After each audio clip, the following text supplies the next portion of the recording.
ഒപ്പം അഭിനേത്രി ഡോക്ടർ താര കല്യാണും ഈ ചർച്ചയിൽ ചേരും. ശ്രീ കെ എൽ മോഹനവർമ്മ, ദശാബ്ദങ്ങളായി പല രൂപത്തിൽ കൊച്ചി താങ്കളുടെ സ്വപ്നങ്ങളിലേക്ക് കടന്നു വന്നിട്ടുണ്ടാകണം. ഇതാ ഇന്നത്തെ രാത്രിയിൽ കൊച്ചിയിൽ സ്വപ്നങ്ങൾ ഉണ്ടാകുമ്പോൾ ആ സ്വപ്നം പുതിയ രൂപത്തിലും പുതിയ ഇടങ്ങളും ആ സ്വപ്നത്തിലേക്ക് കടന്നു വരാൻ സാധ്യതയുണ്ട്. കൊച്ചി മെട്രോ ആ രീതിയിൽ താങ്കളെ കൂടുതൽ ചെറുപ്പമാക്കുന്നുണ്ടാകണം. താങ്കളുടെ ഇതുവരെയുള്ള പ്രതികരണങ്ങൾ അങ്ങനെയാണ്. പ്രതികരണങ്ങൾ നമുക്ക് തന്ന സൂചനകൾ അതാണ്. എന്താണ് ഈ ഉദ്ഘാടനം കഴിഞ്ഞ രാത്രിയിൽ ചർച്ചയ്ക്കിരിക്കുമ്പോൾ താങ്കൾക്ക് തോന്നുന്നത്?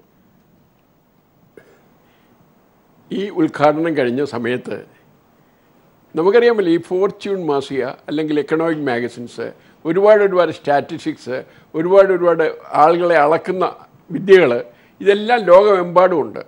കൊച്ചി എന്നുള്ള സിറ്റി നാച്ചുറലി കേരളവും സഡൻലി അതിൻ്റെ റേറ്റിംഗ് ഉണ്ടല്ലോ ഒരു 3-4 ഇരട്ടി മുകളിലേക്ക് പോയി കഴിഞ്ഞു ഇന്നൊറ്റ ദിവസം കൊണ്ട്. അതാണ് എനിക്ക് ഏറ്റവും പ്രധാനമായിട്ട് പറയാനുള്ളത്. അതായത് കൊച്ചി പോലുള്ള നഗരത്തിൽ എല്ലായ്പ്പോഴും നമ്മൾ എക്കണോമിക്കലി അതുപോലെ തന്നെ ഇൻഡസ്ട്രിയലി ഒക്കെ തന്നെ നമുക്കിവിടെ എല്ലാത്തിനും പ്രശ്നം എന്നുള്ള അറിയുന്ന സ്ഥലത്ത് ഒരു പ്രോജക്റ്റ്, മെട്രോ പ്രോജക്റ്റ് ഇന്ത്യയിലെ 8ാമത്തെയാണ്. പക്ഷേ ഏറ്റവും മോഡേൺ ആയ പ്രോജക്റ്റ്, ഏറ്റവും മോഡേൺ ടെക്നോളജി ഉപയോഗിച്ചിട്ട്, നോട്ട് ഓൺലി ടെക്നോളജി, വിദേശ രാജ്യങ്ങളിൽ ഏറ്റവും ബെസ്റ്റിനോട് കമ്പയറബിൾ ആയിട്ടുള്ള ടെക്നോളജി വരുന്ന വിധത്തിലും ഒപ്പം സോഷ്യലായിട്ട് തന്നെ ട്രാൻസ്ജെൻഡേഴ്സ് പോലും വർക്ക് ചെയ്യുന്നു. പുതിയ തരത്തിലുള്ള ഏറ്റവും അത്യാധുനിക സിസ്റ്റംസ്, കാർഡ് സിസ്റ്റംസ് വരുന്നു. ഇങ്ങനെയുള്ള രീതിയിൽ ഒരെണ്ണം വെറും 4 കൊല്ലത്തിനകം ഇന്ത്യയിലെ ഒരു സംസ്ഥാനത്തിനും ഒരു സിറ്റിക്കും പോലും വരാത്ത വിധം നമ്മൾ തീർച്ചപ്പെടുത്തി. നമ്മുടെ ആലപ്പുഴയിലെ ബൈപ്പാസ് 40 കൊല്ലമായിട്ട് കിടക്കുന്ന കാര്യം ഇവരാരും മറക്കും. ഇനി പേടിക്കണ്ട, നമ്മുടെ മുഖം മാറിക്കഴിഞ്ഞു. നമുക്ക് ചെയ്യാൻ സാധിക്കും, കേരളത്തിന്, കൊച്ചിക്ക് ചെയ്യാൻ സാധിക്കുമെന്ന് ലോകത്തിനെ പറയാതെ തന്നെ നമ്മൾ കൊണ്ടുവന്നിരിക്കുകയാണ്. ഒരു സംശയമില്ല. ഇനി ഇങ്ങോട്ടുള്ള ഒരു ഫ്ലോ ഉണ്ടല്ലോ, ആ ഫ്ലോ നമ്മളൊന്നും വിചാരിക്കുന്നതിലൊക്കെ വളരെ വലുതായിരിക്കും. നമ്മുടെ താൽക്കാലികമായ ചെറിയ ഒരുപാട് കാര്യങ്ങൾ നമുക്ക് പറയാൻ പറ്റും. അവിടെ ടോയ്ലറ്റ് ഇല്ല, അല്ലെങ്കിൽ ഇറങ്ങുന്നിടത്ത് വണ്ടി വെക്കാൻ സ്ഥലമില്ല, അതൊക്കെ സ്മോൾ തിങ്സ്. പക്ഷേ കൊച്ചി ഡെവലപ്പ് ചെയ്യാൻ പാടും. കൊച്ചി ഡെവലപ്പ് ചെയ്യുന്നത് കേരളം ഡെവലപ്പ് ചെയ്യാണ്. ഇതെന്താണെന്ന് വെച്ചാൽ ഇന്നത്തെ ഈ ആഘോഷത്തിൻ്റെ പിന്നിലുള്ള ആശയം അത് നമ്മുടെ ചീഫ് മിനിസ്റ്ററും പ്രൈം മിനിസ്റ്ററും ഒക്കെ പറഞ്ഞ് എല്ലാവരും ഒരേ തരത്തിലുള്ള ആദ്യമായിട്ടാണ് എല്ലാ സംഘടനകളും എല്ലാ രാഷ്ട്രീയ പാർട്ടികളും വൈകാരികമായിട്ട് പോലും ഒരുമിച്ച് നിന്നു. ഇത് ഞാൻ പറയാം, ജുഡീഷ്യറി പോലും സാധാരണ ഇങ്ങനെയുള്ള കേസുകളിൽ ചുമ്മാ ഓരോ കേസ് എന്നാൽ മതി, ഉടനെ സ്റ്റേ കിട്ടുന്ന ആ സ്റ്റേ പോലും ഇല്ലാതാണ് നമ്മൾ മുമ്പ് കൊണ്ടുവന്ന് ഓർക്കുക. ഇത് ഒരു വലിയൊരു വിപ്ലവമാണ് വാസ്തവത്തിൽ. മാനസികമായിട്ട് നമ്മുടെ ഒരു അക്സെപ്റ്റൻസാണ്. നമുക്ക് ചെയ്യാൻ സാധിക്കും. നമ്മൾ ലോകത്തിലെ ഏറ്റവും മുന്നിലുള്ള ഒരു ട്രാൻസ്ഷിപ്മെൻറ്റ് സെൻ്ററായിട്ട് സൗത്ത് വെസ്റ്റ് ഇന്ത്യയിലെ ദുബായിയും സിംഗപ്പൂരിനെയും കൊളംബോയെ പോലും സമാന്തരമായിരുന്ന ചിലപ്പോൾ അതിനെ കടന്നു വയ്ക്കാൻ സാധ്യതയുള്ളൂ. നമുക്ക് അത്രയധികം ബാക്ക്ഗ്രൗണ്ട് ഏരിയാസ് ഉണ്ട്. അതിനുള്ള ഒരു കാണിക്കലാണിത്.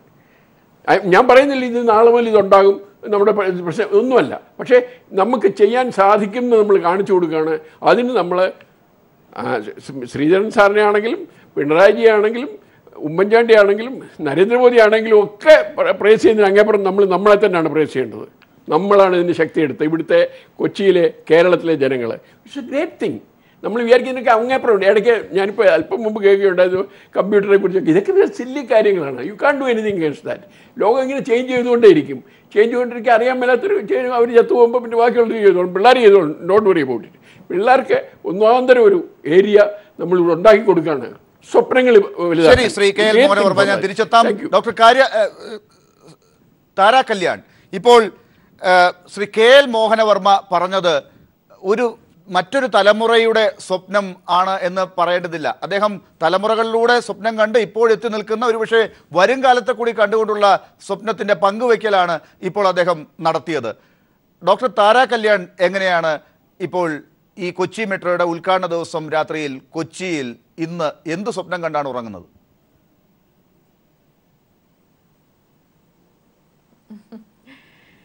എല്ലാ കൊച്ചിക്കാരെ പോലെയും എൻ്റെയും സ്വപ്നം നടന്നത് കൊച്ചിയുടെ ഏറ്റവും വലിയ 2 പ്രശ്നങ്ങളാണ്. ഒന്ന് കൊതുക്, 2 ട്രാഫിക് ബ്ലോക്ക്. അപ്പോൾ ട്രാഫിക് ബ്ലോക്കിന് ഒരു ആശ്വാസമാകും എന്നുള്ള ഒരു വിശ്വാസത്തിലാണ് മെട്രോ വരുന്നതെന്നാണ് എൻ്റെ വിശ്വാസം. അതങ്ങനെ ആവട്ടെ.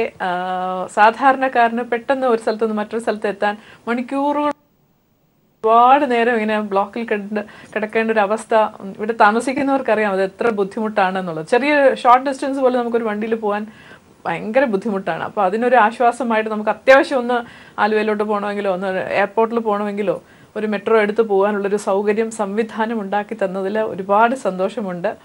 മെട്രോയിൽ സഞ്ചരിക്കുന്നതിൻ്റെ സ്വപ്നങ്ങളുമായിട്ട് തന്നെയായിരിക്കും ഞാൻ ഇന്ന് ഉറങ്ങുന്നത്. ഞാൻ മോർണിംഗ് വിഷ് എല്ലാവർക്കും അയക്കാറുണ്ട്. ഇന്ന് ഞാൻ അയച്ചത് ഒരു മെട്രോയുടെ ഒരു ട്രെയിനിൻ്റെ ഒരു വാട്സാപ്പിൽ ഒരു ഇത് കൂടി ചേർത്ത് വെച്ചാണ് ഞാൻ എല്ലാവർക്കും ഗുഡ് മോർണിംഗ് മെസ്സേജ് അയച്ചത്.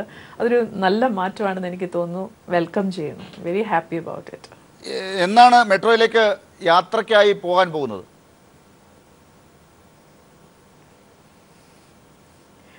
മെട്രോയിൽ ഇപ്പൊ നമ്മളെ കേട്ടത്തില്ലല്ലോ അല്ലേ? തിങ്കളാഴ്ച രാവിലെ മുതൽ ഒരു ഡിസൈൻ ചെയ്ത് വെച്ചിരിക്കുകയല്ലേ. ഇന്ന് തിങ്കളാഴ്ച ഫസ്റ്റിൽ എനിക്ക് പോകണമെന്ന് ആഗ്രഹമുണ്ട്. എല്ലാവരെയും പോലെ ഞാനും ഭയങ്കര എക്സൈറ്റഡ്. എന്ന് ഞാൻ എന്നോട് മകളോട് ഞാൻ ചോദിച്ചു നമുക്ക് മെട്രോയിൽ കയറണ്ടേന്ന്.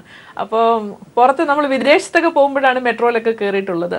അപ്പോൾ നമ്മുടെ നാട്ടിൽ നമ്മുടെ വീട്ടിൽ ഒരു വെളിപ്പാട് അകലെ ഒരു സ്റ്റേഷനിലൂടെയൊക്കെ നമുക്ക് പോകാൻ പറ്റുക എന്ന് പറയുന്നത് ഒരു വലിയ സ്വപ്നം തന്നെയാണ്, ഒരു ചരിത്ര മുഹൂർത്തം തന്നെയാണ്. ഭയങ്കര എക്സൈറ്റഡ് ആണ്. ഇതിന് സാധിച്ചു തന്ന എല്ലാ മഹത് വ്യക്തികളോടും ഒത്തിരി സ്നേഹമുണ്ട്, നന്ദിയുണ്ട്.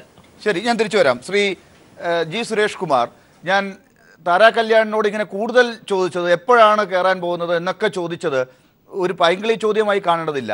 അത് ഇവിടെ തിരുവനന്തപുരത്തുകാർക്കും അല്ലെങ്കിൽ ശ്രീ ചാക്കുണ്ണി ഇനി പറയാനിരിക്കുന്നതേ ഉള്ളൂ, അവരെ പോലെ ഉള്ളവർക്കും ഒന്ന് കൊതി തോന്നുന്നെങ്കിൽ തോന്നിക്കോട്ടെ എന്നുള്ളത് കൊണ്ടാണ്. അങ്ങനെ ഒരു കൊതിയിൽ തന്നെയാണോ നിങ്ങളൊക്കെ ഉള്ളത്?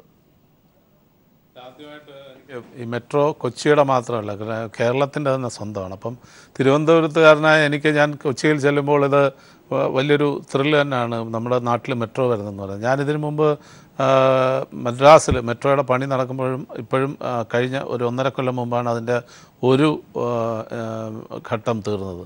അത് തീർന്നത് തന്നെ 8 കൊല്ലം എടുത്തു. അതേസമയം ഇവിടെ 4 കൊല്ലം കൊണ്ട് ഈ മെട്രോ ഇത്രയും സാധ്യമാക്കി അതിൽ ട്രെയിൻ ഓടാൻ തുടങ്ങി എന്ന് പറയുന്നത് തന്നെ വലിയൊരു കാര്യമാണ്. ഇത് ഒരിടത്തും നടക്കുക.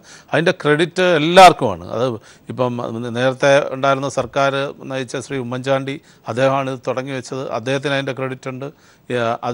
അത് നന്നായി നടത്തിക്കൊണ്ടുപോയ ശ്രീധരൻ സാറിനൊരു ക്രെഡിറ്റ് ഉണ്ട്. മെട്രോമാൻ, ഇന്ത്യയുടെ മെട്രോമാനാണ് അദ്ദേഹം.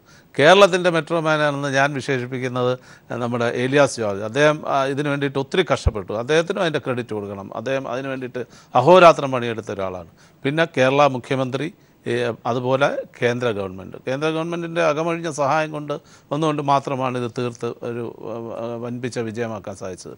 അതുപോലെ ഒരു മെട്രോ ഇനിയും തിരുവനന്തപുരത്ത് വരണമെന്ന് വെച്ചാൽ നടക്കുമെന്ന് എനിക്ക് തോന്നുന്നില്ല അടുത്ത കാലത്തെങ്കിലും. എന്ന് വെച്ചാൽ മെട്രോ എത്രത്തോളം ഫീസിബിൾ ആണെന്നുള്ളൊരു സ്റ്റഡി റിപ്പോർട്ട് നടത്തണം. അതിൻ്റെ സാധ്യതകളെക്കുറിച്ച് അറിയണം. അതിനുള്ള സ്ഥലം അക്വയർ ചെയ്യണം. അതാണ് ഏറ്റവും വലിയ പ്രതിസന്ധി. കേരളത്തിൽ തിരുവനന്തപുരത്ത് ഇത് വേണം. തിരുവനന്തപുരത്തും കോഴിക്കോടും ലൈറ്റ് മെട്രോ വേണം എന്നുള്ള ആവശ്യം നിരന്തരം എല്ലാവരും ഉന്നയിക്കുന്നുണ്ടെങ്കിൽ അത് എന്ന് നടക്കും എന്നുള്ളത് വളരെ വിദൂരമായ ഒരു സാധ്യതയാണ് ഞാൻ കാണുന്നത്. എന്ന് വെച്ചാൽ ഇന്ന് വെങ്കയ്യജി അദ്ദേഹത്തിൻ്റെ പ്രസംഗത്തിൽ പറഞ്ഞതെന്ന് വെച്ചാൽ അതിൻ്റെ ഫീസിബിലിറ്റി.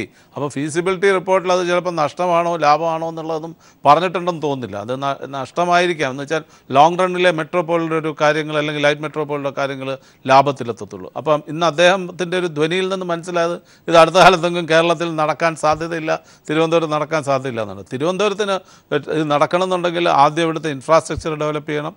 അതുമാത്രമല്ല ഇവിടുത്തെ സ്ഥലം അക്വയർ ചെയ്യുന്നതാണ് ഇവിടുത്തെ ഏറ്റവും വലിയ പ്രശ്നം. അതിനുള്ള സംവിധാനങ്ങളില്ല. ഇപ്പം സ്ഥലം അക്വയർ ചെയ്യാനായിട്ട് വില്ലേജ് ഓഫീസറോ അല്ലെങ്കിൽ തഹസീൽദാരോ അവിടെ ചെല്ലുമ്പോഴത്തേക്ക് അവരെ തല്ലാനായിട്ടാണ് ആളുകൾ പോകുന്നത്. അപ്പം ഇവിടെ പൊന്നും വില കൊടുത്ത് ഇത് എടുക്കാനുള്ളൊരു സംവിധാനം വേണം. ഇപ്പോഴാണത് നടന്നു തുടങ്ങിയത്. ഇപ്പം നമ്മുടെ കഴക്കൂട്ടം മുതൽ കാരോട് വഴിയുള്ള ബൈപ്പാസ് അതൊരു മാതൃകയായിട്ട് നമുക്ക് കണക്കാക്കാം. എത്രയോ വർഷമായിട്ട് ഇപ്പം നേരത്തെ മോനോർമ്മ സാറ് പറഞ്ഞ പോലെ കൊല്ലം ബൈപ്പാസിൻ്റെ ആലപ്പുഴ ബൈപ്പാസ് വർഷങ്ങളായിട്ട് ഇത് സ്ഥലം അക്വയർ ചെയ്യാൻ പറ്റാതെ കിടക്കുകയാണ്.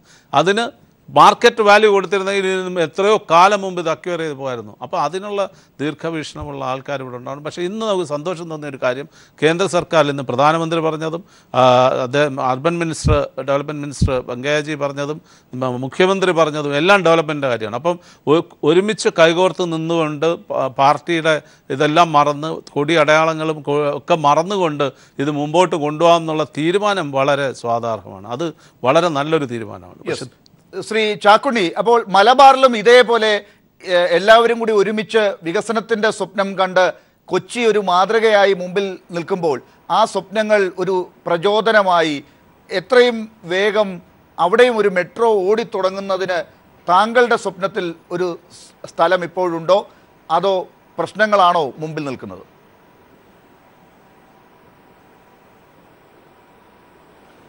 ഏത് പ്രശ്നത്തെയും യോജിച്ച് തരണം ചെയ്യാൻ കഴിയുമെന്നുള്ളതിൻ്റെ ഉത്തമ ഉദാഹരണമാണ് കൊച്ചി മെട്രോ. അങ്ങനെ ഒരു ആശങ്ക ഉണ്ടായിരുന്നു, ഇപ്പോൾ ആശങ്ക ഇല്ല. കാരണം പല കാര്യങ്ങളും നെഗറ്റീവായിട്ടുള്ള കാര്യങ്ങളാണെങ്കിലും പോസിറ്റീവായിട്ടുള്ള നമ്മുടെ കാര്യങ്ങൾ നമുക്ക് മറന്നുകൂടാ. ഈ കൊച്ചിൻ മെട്രോ കൊച്ചിക്കാർക്കും നിവാസികൾക്ക് മാത്രമല്ല, കേരളത്തിലുള്ളവർക്കും ടൂറിസ്റ്റുകൾക്കും എല്ലാം വളരെ ഗുണകരമാണ്. ഞങ്ങളെപ്പോലുള്ളവരൊക്കെ അടിക്കടി ഹൈക്കോടതിയിൽ വരുന്ന ആവശ്യക്കാരാണ്. ഞാനൊരു വ്യാപാരി എന്ന നിലയ്ക്ക് സെയിൽ ടാക്സ് കേസുകളൊക്കെ വേണമെങ്കിൽ ഹൈക്കോടതിയിൽ മാത്രമേ പറ്റുള്ളൂ. കാസർഗോഡ് മുതൽക്ക് ഉള്ളവരെല്ലാം തിരുവനന്തപുരം കൂടെ വരണം. ഞങ്ങളൊക്കെ വളരെയധികം ബുദ്ധിമുട്ടുണ്ട് ഈ മെട്രോൻ്റെ പണി നടക്കുമ്പോൾ. അന്ന് വളരെ വിഷമം തോന്നിയിട്ടുണ്ട്. ഇന്ന് തോന്നി നമ്മൾ അന്ന് സഹിച്ച ദുഃഖത്തിന് നമുക്കിനി നല്ല നാളുകളെ വരുന്നത്. ഇതിന് പ്രവർത്തിച്ച എല്ലാവരും ഞാൻ അഭിനന്ദിക്കാൻ അവസരം ഉപയോഗിക്കുക. മറ്റൊരു കാര്യം, ഭരണ തുടർച്ച നടക്കുമെന്ന് ഇവിടെ കാണിച്ചു കഴിഞ്ഞു ഈ സർക്കാർ. മുൻകാലങ്ങൾ നമ്മുടെ അനുഭവം വെച്ച് കഴിഞ്ഞാൽ ഇവിടെ കേരളത്തിൻ്റെ കാര്യം എടുക്കുകയാണെങ്കിൽ LDFും UDFും മാറി 5 കൊല്ലം ഭരിക്കുക ചെയ്യുക. അപ്പോൾ ഒരു കാലത്തെ മുൻകാലങ്ങളിലെ കാര്യം വെച്ചാൽ LDFിൻ്റെ പദ്ധതികൾ UDF വന്നാൽ ഉപേക്ഷിക്കും, UDFിൻ്റെ പദ്ധതികൾ LDF എന്നാൽ ഉപേക്ഷിക്കും. അതിനൊക്കെ ഒരു തിരുത്തലായിട്ടുള്ള ഒരു നടപടിയും ഭരണമാണ് നമ്മൾ കണ്ടുകൊണ്ടിരിക്കുന്നത്. മാത്രമല്ല വലിയ വേഗതയും വന്നു, വളരെ വേഗത്തിൽ നമുക്ക് ചെയ്യാൻ കഴിഞ്ഞു. അതിലെ ബഹുമാനപ്പെട്ട പ്രധാനമന്ത്രി അഭിനന്ദിക്കണം, ബഹുമാനപ്പെട്ട വെങ്കടനാഥനെ അഭിനന്ദിക്കണം, മുഖ്യമന്ത്രി അഭിനന്ദിക്കണം, ശ്രീധരനെ അഭിനന്ദിക്കണം, എലിയാസ് അഭിനന്ദിക്കണം, കൊച്ചി നിവാസികളെ വ്യാപാരികളധികം നമ്മൾ അഭിനന്ദിക്കണം. പൊന്നും വില കൊടുത്തിട്ടാണെങ്കിൽ ആ സ്ഥലം വിട്ടുകൊടുത്ത് അതൊക്കെ നേടിയെടുക്കാൻ കഴിഞ്ഞത് നമ്മൾ കൂട്ടായ്മയുണ്ടെങ്കിൽ, ഐക്യമുണ്ടെങ്കിൽ ഇതെല്ലാം നേടിയെടുക്കാൻ കഴിയുന്ന ഉത്തമ ഉദാഹരണം. മോഹനവർമ്മ സാറ് പറഞ്ഞോടും മാഡം പറഞ്ഞോടും സുരേഷ് സാറിനോടും ഞാൻ യോജിക്കുക.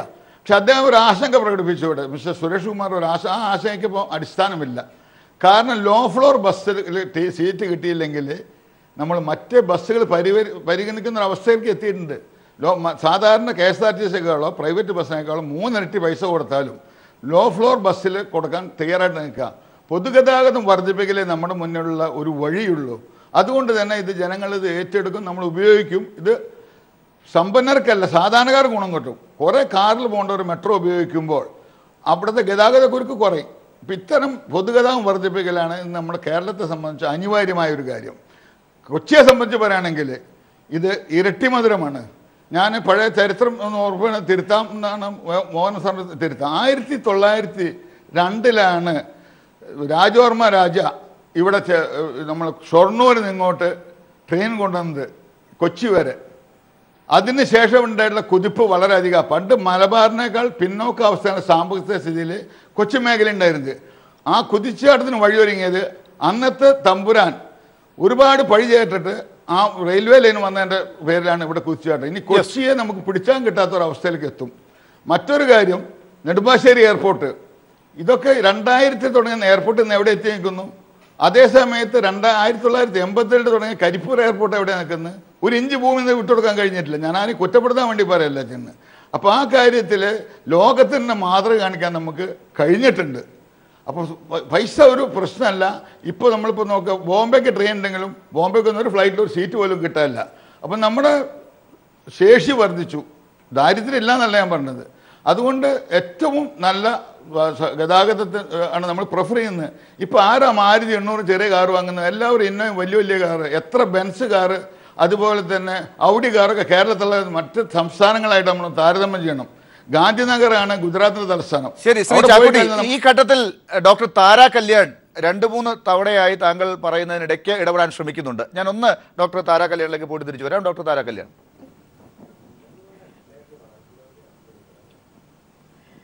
അതെ, ഞാൻ പറയാൻ ആഗ്രഹിച്ചത് ഒരു കൊച്ചിയിൽ താമസിക്കുന്ന ഒരാൾ എന്ന നിലയ്ക്ക് എൻ്റെ ഒരു ആശങ്കയാണ് ഞാൻ പറയുന്നത്. കൊച്ചി മെട്രോ എന്ന് പറയുന്നത് നമ്മുടെ ഈ ട്രാഫിക് ഒരു ആശ്വാസമായിട്ടാണ് എന്ന് എല്ലാവർക്കും അറിയാവുന്ന ഒരു കാര്യമാണ്. പക്ഷേ എനിക്കറിയേണ്ടത് ഒരു വണ്ടി ഉപയോഗിക്കുന്ന ആളെന്ന നിലയ്ക്ക് ഇവിടുത്തെ ഏറ്റവും വലിയ പ്രശ്നം പാർക്കിംഗ് ആണ്. ഈ റോഡിലൂടെ നമ്മൾ ഒരുപാട് നേരം ബ്ലോക്കിൽ പെടുന്നു എന്നുള്ളതാണ്. ഈ സ്റ്റേഷൻ്റെ അടുത്തേക്ക് വരാനുള്ള സൗകര്യം നമുക്കുണ്ടോ എന്ന് കൂടി നമ്മൾ ചെക്ക് ചെയ്യേണ്ടിയിരിക്കുന്നു.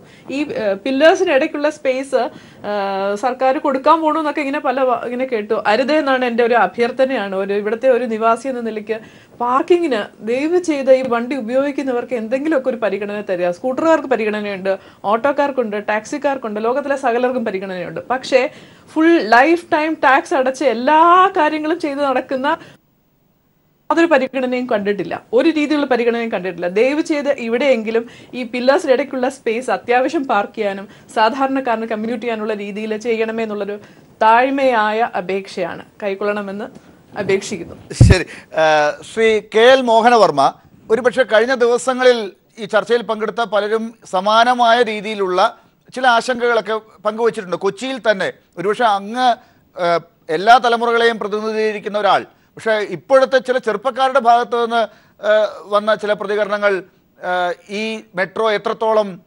ലാഭകരമാകും, ഇത് സാധാരണക്കാർക്ക് എത്രമാത്രം ഗുണകരമാകും, ഇതിൽ ഈ പറഞ്ഞ പാർക്കിങ്ങിൻ്റെ കാര്യം ഇപ്പോൾ ഡോക്ടർ താര കല്യാൺ പറഞ്ഞതുപോലെയുള്ള പ്രശ്നങ്ങൾ എങ്ങനെ തരണം ചെയ്യും, ഇതുപോലെയുള്ള കാര്യങ്ങളൊക്കെ പറയുന്നുണ്ട്. അപ്പോൾ ശ്രീ KL മോഹനവർമ്മ, ഇന്ന് ഫോർച്യൂൺ മാഗസിനിൽ കണ്ട റേറ്റിംഗ് അടുത്ത ദിവസങ്ങളിൽ എങ്ങോട്ടേക്ക് പോകും എന്ന ആശങ്ക ഇപ്പോഴുണ്ടോ? ഒന്നും പേടിക്കണ്ട. ഇപ്പോൾ താരാൽ കല്യാൺ പറഞ്ഞതേ, ഒരു 3 കൊല്ലം പ്രത്യേകമായിട്ട് നമ്മുടെ കാറിലോ സൗകര്യം ഉണ്ടാകും. വീട്ടിൽ വന്ന് കാറ് പിക്ക് ചെയ്ത് നിങ്ങളെ അവിടെ കൊണ്ടുപോയി സ്റ്റേഷനിൽ കയറ്റും. നിങ്ങളുടെ വണ്ടി എടുത്തുകൊണ്ട് പോകേണ്ട കാര്യമേ ഇല്ല. അന്ന് ഡ്രൈവറും ഉണ്ടാവില്ല കാറിന് കേട്ടോ, ഓട്ടോമാറ്റിക് ആയിരിക്കും, എല്ലാം ടെക്നോളജി ആയിരിക്കും, ഡ്രൈവറുടെ ആവശ്യമില്ല, നിങ്ങളവിടെ പോകണ്ട. അത് ടെക്നോളജി അനുദിനം വന്നുകൊണ്ടിരിക്കുക. Just go ahead. നിങ്ങൾക്കറിയാമല്ല, അപ്പോൾ 5, 8, 10 വയസ്സായ കുട്ടികൾ ഇപ്പോൾ പറഞ്ഞ് ഞങ്ങൾക്ക് ഇനി ലൈസൻസിൻ്റെ ആവശ്യമില്ലല്ലോ, എന്നുവെച്ചാൽ ഇനിയും വരാൻ പോകുന്ന റോബോട്ടല്ലേ ഓടിക്കുന്നത്. അപ്പോൾ പേടിക്കണ്ട, 1-2 കൊല്ലം ഒന്ന് ശകലം വിഷമിച്ചാൽ മതി. അത് കഴിഞ്ഞാൽ വീട്ടിലേക്ക് ജസ്റ്റ് ഒന്ന് ഫോൺ ചെയ്താൽ മതി. നിങ്ങളുടെ കയ്യിൽ കാർഡ് വേണം കേട്ടോ. അപ്പോൾ വണ്ടി അവിടെ വന്നോളൂ, നേരെ കൊണ്ടുവന്ന് വേറെ ടിക്കറ്റും എടുക്കണ്ട, നേരെ ഒന്ന് മെട്രോയിലേക്ക് കയറാം, എവിടെ വേണം. ഇപ്പോൾ ഒരു പ്രശ്നവും ഉണ്ടാവില്ല. ഇതൊക്കെ നമ്മളൊന്ന് കാണണം. നമ്മുടെ അമ്മൂമ്മമാർ ഇപ്പോൾ വിമാനത്തിൽ കൂടെ പറഞ്ഞതിനെക്കുറിച്ച് ചിന്തിച്ചിട്ട് പോലും ഇല്ല എന്ന് ഓർത്തോണം. നമ്മളിന്നും വിമാനത്തിൻ്റെ കാര്യത്തിലെ പ്രശ്നം 2000 ആണ്ട് ഞാൻ ശരിക്കും ഓർക്കുന്നു, 1998, 2000 ആണ്ട് നമ്മുടെ കൊച്ചിയിലെ ഈ നമ്മുടെ എയർപോർട്ട് വരണമെന്ന് പറഞ്ഞ് വലിയ ഇത് വന്നുകൊണ്ടിരുന്നപ്പം ഒരു മഹാന്മാർ, ഇവിടുത്തെ ഏറ്റവും വലിയ പുള്ളികളാണ് കേട്ടോ, കൊച്ചിയിലെ മഹാന്മാർ, ചിന്തകർ, ബുദ്ധികൾ, ഞങ്ങൾ ഇവിടെ മീറ്റിംഗ് കൂടി. എവിടെ? വിമൻസ് അസോസിയേഷൻ ഹാളിൽ. ഞാൻ ശരിക്കും ഓർക്കുന്നു, ജസ്റ്റിസ് കൃഷ്ണയ്യരുടെ നേതൃത്വത്തിലാണ്. 20ഓളം പേര് പ്രസംഗിച്ചു. 18 പേരും പറഞ്ഞ് ഇങ്ങനെ ഒരു എയർപോർട്ടിൻ്റെ ആവശ്യമില്ല നമുക്ക്. എയർപോർട്ടിൻ്റെ അദ്ദേഹം അവിടെ നിന്നുകൊണ്ട് ഇങ്ങനെ വിഷമിച്ചു. ഞാനും വേറൊരാൾ മാത്രം പറഞ്ഞ് ഇവർക്ക് വിവരമില്ലാഞ്ഞിട്ടാണ്, കമ്പ്യൂട്ടറിനെ കുറിച്ച് അറിഞ്ഞുകൂടാ, വരാൻ പോകുന്ന ലോകത്തിനെ കുറിച്ച് അറിഞ്ഞുകൂടാ. പക്ഷേ നിവൃത്തിയില്ല, ഇവരുടെ കാലം കഴിയാതെ ഒന്നും നേരെയാവില്ല. അതുകൊണ്ട് ഒന്നും നമ്മൾ പേടിക്കേണ്ട.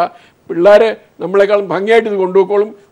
ഈ പാർക്കിംഗ് എന്ന് പറഞ്ഞ പ്രശ്നം ലോകത്തെമ്പാടും ഉള്ളതാണ്, എല്ലാ തരത്തും. പക്ഷേ അതിനെ കവർ ചെയ്യാനുള്ള പുതിയ പുതിയ കാര്യങ്ങൾ വന്നുകൊണ്ടിരിക്കുന്നു. Just wait for a few time, don't worry about that. ഒരു കുഴപ്പവും ഉണ്ടാവില്ല. നമ്മുടെ ഇവിടെയൊക്കെ തന്നെ സ്ഥലം കുറവാണ്. Air is there. സ്ഥലമില്ലെങ്കിൽ ആകാശമില്ലേ, എല്ലാം വരുന്നുണ്ട്. നമ്മൾ കാണുന്ന പോലെ അല്ല ഇനി ലോകം മാറാൻ പോകുന്നത്. അതിൻ്റേതിനെക്കുറിച്ച് ഒരു ചിന്ത കൂടെ വേണം, ഒരു സ്വപ്നം. അത് വരും, വരാതിരിക്കാനൊക്കെ വെച്ചാൽ ഈ കഴിഞ്ഞ 10 കൊല്ലത്തിടയ്ക്ക് വന്ന കാര്യം നിങ്ങളതിനൊന്ന് നോക്കിക്കോളൂ. നിങ്ങൾക്ക് എന്തൊക്കെയാണ് മാറ്റം വന്നിട്ടുള്ളത്? നിങ്ങളുടെ വീട്ടിലെന്താ മാറ്റം വന്നേ? സമൂഹത്തിൽ എന്താ മാറ്റം വന്നേ? ഒന്ന് ആലോചിച്ച് നോക്കൂ. 38 വയസ്സായ ഒരു ഇന്ത്യക്കാരൻ്റെ മകൻ, അയർലൻഡുകാരിയുടെ മകൻ, ഇന്ത്യക്കാരൻ്റെ അയർലൻഡുകാരുടെ മകൻ ഗേ ആണ് ഞാൻ പ്രഖ്യാപിച്ചുകൊണ്ട് ഇസ്രായേലിൻ്റെ ഏറ്റവും കാത്തലിക് ഇതായിട്ടുണ്ട് പ്രൈം മിനിസ്റ്ററായിട്ട് ചാർജ് എടുത്തിട്ട് 3 ദിവസമേ ഉള്ളൂ. നമുക്ക് ചിന്തിക്കാൻ നോക്കുമോ? ഇത് 20 കൊല്ലം മുമ്പ് ആരെങ്കിലും ചിന്തിക്കും? അവിടെ ഇത് പറഞ്ഞ അയാളെ പിടിച്ച് ജയിലിടുമായിരുന്നു. Is the prime minister. ലോകന്മാരാണ് നമ്മുടെ ട്രാൻസ്ജെൻഡേഴ്സ്. നോക്കൂ എന്ത് മനോഹരമായിട്ട് നമ്മുടെ കൂടെ വർക്ക് ചെയ്യുന്നു. 3 കൊല്ലം മുമ്പ് നമുക്കിത് ചിന്തിക്കാൻ സാധിക്കുമായിരുന്നോ? ഇല്ല. അതുപോലുള്ള മാറ്റങ്ങളാണ് വരുന്നത്. നിങ്ങൾ കം ഫോർവേഡ്, നിങ്ങൾ തിങ്ക് അബൌട്ട് ദാറ്റ്. നിങ്ങളുടെ സിനിമ ഫീൽഡിൽ തന്നെ എന്തൊക്കെയാണ് മാറ്റങ്ങൾ വന്നു? ഇപ്പോൾ സിനിമ പെട്ടിയും കൊണ്ട് ആരെങ്കിലും നടക്കുന്നു? ചാർളി ചാപ്ലിൻ ഇപ്പം വന്നാൽ പറയും എൻ്റെ ദൈവം ഞാൻ എന്തൊക്കെയാണ് ഉണ്ടാക്കിയിരുന്നത് അതിപ്പം വന്നത്. ബട്ട് സ്റ്റിൽ നമ്മൾ വയ്ക്കും, നമ്മളാണ് ഫൈനൽ. നമ്മുടെ ഈ താൽക്കാലികമായ കാര്യമാണ്. താൽക്കാലികമല്ല, നിങ്ങൾക്ക് മുന്നോട്ട് പോകാം, നോ പ്രോബ്ലം. അപ്പോൾ എന്താ ചെയ്യേണ്ടത്? നമ്മൾ കാണണം ഇതിന്. ഇത് കൊച്ചിയെ നല്ല നഗരത്തിന് വലുതാക്കാൻ പോകണം. തിരുവനന്തപുരം കോഴിക്കോട്ടുകാർക്ക് എനിക്ക് ചിരിയും വന്നു. എന്താ വെച്ചാൽ അവിടെ ഇത്രയും ഇൻഫ്രാസ്ട്രക്ചറിന് സാധ്യതയില്ല. ഇവിടെ ഞങ്ങൾക്കുള്ള പോലെ 1-ാം തരം ഒരു തുറമുഖം, ഞങ്ങൾക്കുള്ള പോലുള്ള സെൻറ്റർ ഏരിയ ഇതൊന്നും അവിടേക്കും ഇല്ല. അവർ കൊണ്ടുപോയിട്ട് ഒരു കാര്യവുമില്ല. നിങ്ങളെല്ലാം ഞങ്ങളുടെ പാർട്ടാകാം. കൊച്ചിയുടെ ഒരു എക്സ്റ്റെൻഡഡ് ടെറിട്ടറി, ഒരു അങ്ങനെയാണ് വരാൻ പോണത്.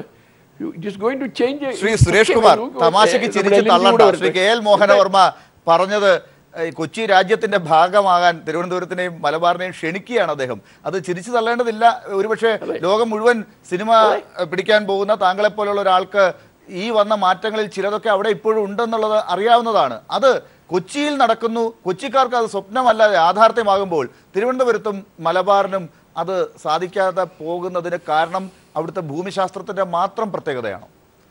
അല്ല, ഇപ്പം ഞാൻ പറയുന്നത് സാർ ഒരു കാര്യം വിട്ടുപോയെന്ന് തോന്നുന്നു. അവിടുത്തേക്കാട്ടിലും വലിയൊരു തുറമുഖം ഇവിടെ തിരുവനന്തപുരത്ത് വരുന്നുണ്ട്, വിഴിഞ്ഞം. അപ്പോൾ ഞാൻ ഇപ്പോൾ പറയുന്ന മെട്രോ എന്ന് പറയുന്നത് തിരുവനന്തപുരത്ത് വിഴിഞ്ഞം ഹാർബർ വരെ നീട്ടണം എന്നുള്ളൊരു ആഗ്രഹക്കാരനാണ് ഞാൻ. മാത്രമല്ല, നേരത്തെ പാർക്കിങ്ങിൻ്റെ കാര്യം അതൊരു വലിയ ഇഷ്യൂ ആണ്. അവിടെ എവിടെയാണ് പാർക്കിങ്ങിനുള്ള സ്ഥലം? ഇതാണ് അവിടെയുള്ള ഏറ്റവും വലിയ ന്യൂനത എന്നും ഞാൻ മെട്രോയിൽ കാണുന്നത്. വേറെ ഒന്നുമല്ല. ഇനി എവിടെയൊക്കെ പാർക്കിംഗ് ഉണ്ടെന്ന് നോക്കി, പാർക്കിംഗ് ഇല്ലെങ്കിൽ വലിയ പ്രശ്നമാണ്. നമ്മൾ ഈ വെഹിക്കിൾ ഡെൻസിറ്റി കുറയ്ക്കുക എന്നുള്ളതാണ് ഈ മെട്രോ കൊണ്ടുള്ള പ്രധാനപ്പെട്ട ലക്ഷ്യം. അപ്പോൾ ആളുകളെ മെട്രോയിൽ യാത്ര ചെയ്യിപ്പിക്കുക എന്നുള്ളതാണ് നമ്മുടെ ഭരണാധികാരികളുടെ പ്രധാന ലക്ഷ്യം. ഇത് കൊണ്ടുവന്നത് തന്നെ. അപ്പോൾ ഈ കാറുള്ളവർക്ക് കൊണ്ടുവന്ന് കറക്റ്റായിട്ട് പാർക്ക് ചെയ്തിട്ട് മെട്രോയിൽ പോയി ജോലി ചെയ്തിട്ട് തിരിച്ച് വന്ന് കാർ എടുത്ത് വീട്ടിൽ പോകാനുള്ള ഒരു സൗകര്യം, എത്ര ദൂരെയാണെങ്കിലും അവർക്ക് മെട്രോയിൽ കയറി വരാം. ആ ഒരു സൗകര്യം എറണാകുളത്തുണ്ടോ എന്നുള്ളത് എനിക്ക് സംശയമാണ്. എനിക്ക് അതിനെക്കുറിച്ച് കൂടുതൽ അറിയാതെ ഞാൻ പറയുന്നത്. അത് ഇനി ട്രിവാൻഡ്രത്ത് വരുമ്പോൾ അതിൻ്റെ കാര്യങ്ങൾ ഗൗരവമായിട്ട് പരിഗണിക്കാതെ ചെയ്തു കഴിഞ്ഞാൽ ഇതൊരു വലിയ പ്രശ്നമാണ്. വീണ്ടും ആൾക്കാർ റോഡിൽ കൂടെ പൊയ്ക്കൊണ്ടിരിക്കും. അത് മാത്രമല്ല, ഇവിടുത്തെ റോഡുകളുടെ വീതി കൂട്ടാനായിട്ട് ഇപ്പം തിരുവനന്തപുരം മുതൽ ചേർത്തല വരെ നോക്കിക്കഴിഞ്ഞാൽ എങ്ങനെ പോയി, ഞാനൊക്കെ ട്രെയിനിൽ കയറിയാണ് പോകുന്നത്, നിവർത്തിയില്ല, കാറിൽ പോകാൻ പറ്റത്തില്ല. 2 മണിക്കൂറോ 2.5 മണിക്കൂറോ കൊണ്ട് എത്തുന്ന സ്ഥലത്ത് 6 മണിക്കൂർ കൊണ്ടാണ് ഇപ്പോൾ എറണാകുളത്ത് എത്തുന്നത്. അതൊക്കെ നമ്മൾ നിർത്തി, ആ വക പോക്കൊക്കെ നിർത്തിയിട്ട് നമ്മൾ ട്രെയിനിൽ കയറി പോയി തുടങ്ങി. എന്ന് വെച്ചാൽ ഒരു നിവർത്തിയില്ല. എത്രയോ വർഷമായിട്ട് കേരളം തുടങ്ങിയ സമയം പോലെ NH47, ഇപ്പോൾ NH66 ആണെന്ന് തോന്നുന്നു.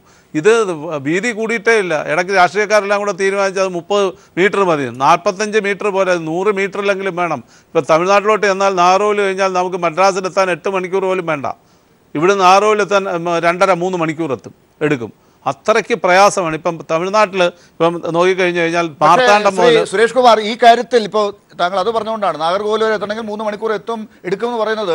ഈ നാഗർകോവിൽ കൊച്ചിക്ക് അടുത്ത് എവിടെയെങ്കിലും ആയിരുന്നെങ്കിൽ ഇത്രയും സംഭവിക്കില്ല എന്നാണ് ശ്രീ KL മോഹനവർമ്മ പറയുന്നതിൽ നിന്നും മനസ്സിലാക്കുന്നത്. അവിടെ കാര്യങ്ങൾ നടക്കുന്നു. ഇത് തിരുവനന്തപുരത്തോ കോഴിക്കോടോ നടക്കുന്നതിന് എന്താണ് പ്രശ്നം എന്നുള്ളതാണ് ചോദ്യം. അല്ലല്ല, ഇവിടെ നടക്കാവുന്നുള്ളേ ഉള്ളൂ, നടത്തിയെടുക്കാവുന്നുള്ളേ ഉള്ളൂ.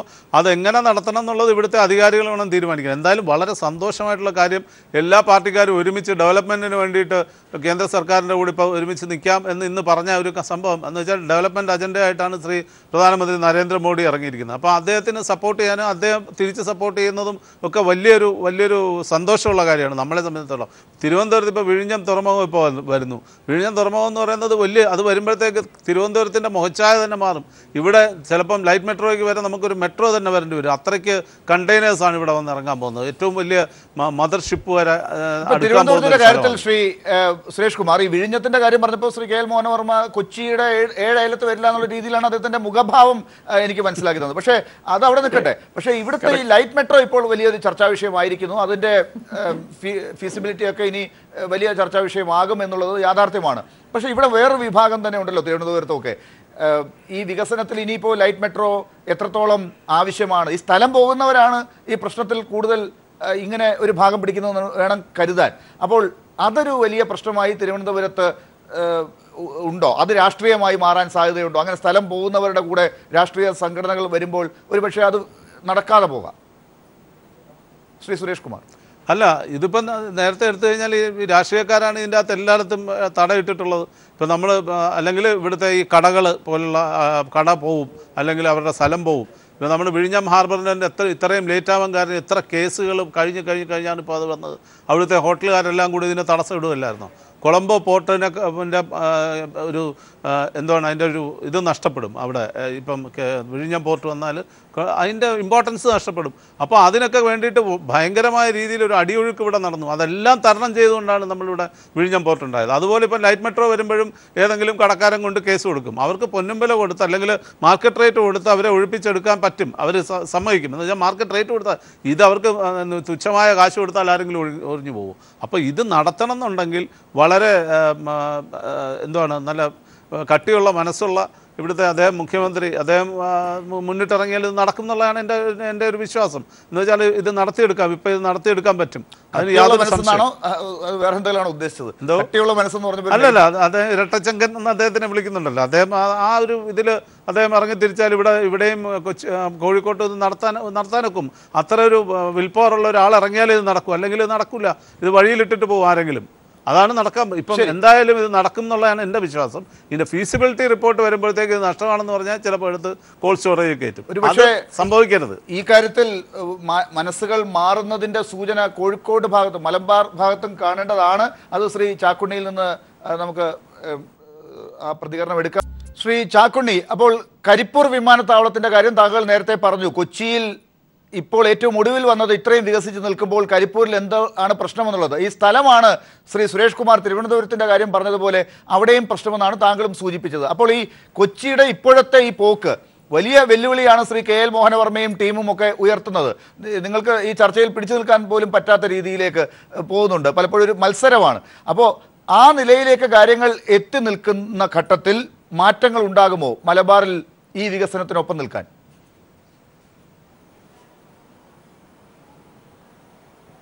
ഭരിക്കുന്നവർക്കും ജനങ്ങൾക്കും ഉപയോക്താക്കൾക്കും താല്പര്യം നടക്കുന്നതിൻ്റെ ഏറ്റവും വലിയ ഉദാഹരണമാണ് കണ്ണൂർ വിമാനത്താവളം. ഞാനതിന് മുമ്പ് മാഡം പറഞ്ഞൊരു കാര്യത്തിലേക്ക് വരിക. ഓരോ മെട്രോ സ്റ്റേഷനിലേക്കും ആവശ്യത്തിനത്ര വണ്ടി പാർക്ക് ചെയ്യാൻ എവിടെ ഉണ്ടായിരിക്കില്ല. ഞാൻ 2 ആഴ്ച മുമ്പ് ബോംബെ പോയിട്ട് ഇതൊന്ന് കാണാൻ വേണ്ടി പോയിരുന്നു. ബോംബെ പോയപ്പോൾ അവിടെ എയർപോർട്ട് സ്റ്റേഷനിലാണ് ഏറ്റവും കൂടുതൽ യാത്രക്കാർ കയറി ഇറങ്ങാൻ ചെയ്യുന്നത്. അവിടെ ഒരു വാഹനം പോലും നിർത്താനുള്ള സ്ഥലം അവിടെ ഇല്ല. പക്ഷെ അവിടെ പൊതുഗതാഗതം വളരെ നല്ല രീതിയിലാണ് അവിടെ നടക്കുന്നത്.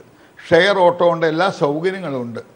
അപ്പോൾ അതുകൊണ്ട് ഈ അപ്പോൾ നമ്മൾ ഒരു ഉദാഹരണം പറയാം. പണ്ട് നെടുമ്പാശ്ശേരിക്ക് കാറിൽ വന്നിരുന്ന ഞങ്ങളൊക്കെ ഇപ്പോൾ എറണാകുളത്ത് വന്ന് ആലുവ വന്ന് ലോ ഫ്ലോർ ബസ്സിലാണ് പോകുന്നത്.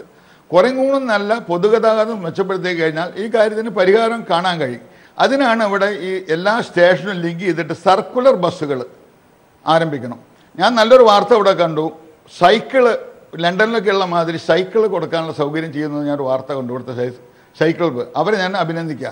സൈക്കിളിൽ പോകാൻ പറ്റുന്നുണ്ട്, അതിൽ പോകട്ടെ, ഫ്രീ ആയിട്ട് കൊടുക്കുന്നുണ്ട്. അതുപോലെ തന്നെ ഇവിടെ ഓലയുണ്ട്, യൂബർ ടാക്സി ഉണ്ട്. ഇതെല്ലാം നമുക്കിത് ഉപയോഗിക്കാവുന്നതേ ഉള്ളൂ. ഞാൻ വിയോജിക്കുകയല്ല ചെയ്തത്. കേരളത്തെ പോലെ ഭൂമിയില്ലാത്ത സ്ഥലത്ത് പാർക്കിംഗ് നമുക്ക് സാധ്യമല്ല. നമ്മൾ തമിഴ്നാട്ടിൽ പോയി കഴിഞ്ഞാൽ അവിടെ ഹോട്ടലുകളിൽ കാണാം 3 ലെയറായിട്ട് ജാക്കി വെച്ചിട്ടുള്ള ഒരു തരം പാർക്കിംഗ് സൗകര്യമുണ്ട്. അതിൽ ആദ്യം എടുക്കുന്ന വണ്ടി അടിയിൽ നിർത്തും, അടുത്ത വണ്ടി അത് ഇവിടെ പല സ്ഥലത്തും കാണുന്നില്ല, വരുന്ന ഞാൻ വിചാരിക്കുന്നു. ഞാൻ അതിലേക്ക് കിടക്കുന്നില്ല. ഭൂമി ഏറ്റെടുക്കുന്ന കാര്യത്തെ പറ്റി പറയുകയാണെങ്കിൽ നവകേരള യാത്ര എന്ന് പറഞ്ഞിട്ട് ബഹുമാനപ്പെട്ട ശ്രീ പിണറായി വിജയൻ ഒരു യാത്ര നടത്തിയിരുന്നു. ആ യാത്രയോടൊപ്പം തന്നെ അദ്ദേഹം വിവിധ മേഖലകളിലെ ട്രേഡ് യൂണിയൻ, വ്യാപാര പ്രതിനിധികൾ എല്ലാവരെയും, ബസ് ഉടമകളെല്ലാം ചർച്ച നടത്തിയിട്ട് ഒരു ഗ്രഹപാഠം നടത്തിയിട്ട് പിന്നെ അദ്ദേഹം മുഖ്യമന്ത്രിയായി. അദ്ദേഹം മുഖ്യമന്ത്രിയായപ്പോൾ എനിക്ക് രാഷ്ട്രീയമൊന്നുമില്ല. മുഖ്യമന്ത്രിയായതിനു ശേഷം അദ്ദേഹം ഇപ്പോൾ കഴിഞ്ഞ ദിവസം തിരുവനന്തപുരത്തും കോഴിക്കോടും കൊച്ചിയിലെല്ലാം ഇദ്ദേഹം ചർച്ച നടത്തുന്നുണ്ട്. അദ്ദേഹം അഭിപ്രായങ്ങൾ ആരായുന്നുണ്ട്. കരിപ്പൂർ വിമാനത്താവളം ഭൂമി എടുക്കുന്ന കാര്യത്തിൽ അദ്ദേഹം വളരെ ക്രിയാത്മകമായ നടപടിയെടുത്തിട്ടുണ്ട്. ജനങ്ങളല്ല അവിടെ എതിരെ. ഇവിടെ ഭൂമി എടുക്കുന്ന എതിര് എന്താണെന്ന് വെച്ചാൽ നേരത്തെ സുരേഷ് കുമാർ പറഞ്ഞ മാതിരി, അദ്ദേഹം പറഞ്ഞ മാതിരി പേയ്മെൻറ്റ് കിട്ടാൻ ബുദ്ധിമുട്ട്, വേണ്ട വില കിട്ടില്ല, അങ്ങനെയുള്ള ബുദ്ധിമുട്ടൊക്കെ മാറിയിട്ട് പൊന്നും വിലയ്ക്ക് എടുക്കാൻ വേണ്ടി സെൻറ്റിന് 10 ലക്ഷം റുപ്യക്ക് കൊടുക്കാൻ വേണ്ടിയിട്ട് ബഹുമാനപ്പെട്ട KT ജലീലിനെ അയച്ചിട്ട് പോലും അവിടുത്തെ ഭൂ ഉടമകൾ കൊടുക്കാൻ തയ്യാറായിരുന്നു ഭൂരിഭാഗം പേരും. അവിടെ ലോബികളാണ് അതിലെതിരുന്നത്. അപ്പം നല്ല ഇച്ഛാശക്തിയുള്ള ഒരു ഭരണകൂടം ഉണ്ടെങ്കിൽ അതിന് പിന്തുണ എല്ലാവരും കൊടുക്കുക. രാഷ്ട്രീയം മറന്നിട്ട് കക്ഷി രാഷ്ട്രീയ വികസനത്തിന് ഒറ്റക്കെട്ടായിട്ട് നമ്മൾ നിൽക്കാത്തതിൻ്റെ ദുരിതങ്ങളാണ് നമ്മളിപ്പോൾ ഇവിടെ അനുഭവിച്ചുകൊണ്ടിരിക്കുന്നത്. ഇവിടെ നമുക്ക് ഏതെല്ലാം പദ്ധതികളൊക്കെ ലേപ്സല്ലേ. താന്നൂർ ഗുരുവായൂർ പാത ഏത് കാലം അനുവദിച്ചതാ? എന്നിട്ട് അത് 4 പ്രാവശ്യം അലൈൻമെൻറ്റ് മാറ്റി. കുറ്റിപ്പുറത്തുനിന്നാക്കി, പിന്നെ താന്നൂരിൽ നിന്നാക്കി, തിരൂരിൽ നിന്നാക്കി. ഓരോ പ്രാവശ്യമാണ് നമ്മൾ കേരളത്തിലെ ജനങ്ങൾ തന്നെയാണ്. നമുക്ക് നടപ്പാക്കാൻ കഴിഞ്ഞിട്ടില്ല. ഇനി അത് കഴിയുമെന്ന് തോന്നുന്നില്ല. അപ്പോൾ നമ്മൾ ഈ ഇതിൻ്റെ എസ്റ്റിമേറ്റ് കൂടി ഇപ്പോൾ പുതിയൊരു റെയിൽവേയുടെ വന്നത് 51% സംസ്ഥാന സർക്കാർ വഹിക്കണം. ഇവിടെ കിഫ്ബിയെ കൊണ്ട് എല്ലാം സാധിക്കുമോ? അപ്പോൾ ശക്തമായൊരു നേതൃത്വം കൊടുക്കുകയാണെങ്കിൽ കരിപ്പൂർ വിമാനത്താവളത്തിന് ഭൂമി ഏറ്റെടുത്ത് കൊടുക്കാൻ കഴിയുന്നതിൻ്റെ പ്രതീക്ഷ. അതിന് വളരെ ശക്തമായ നടപടി ബഹുമാനപ്പെട്ട മുഖ്യമന്ത്രി എടുക്കുന്നുണ്ട്. 1988 വന്നതാണ്.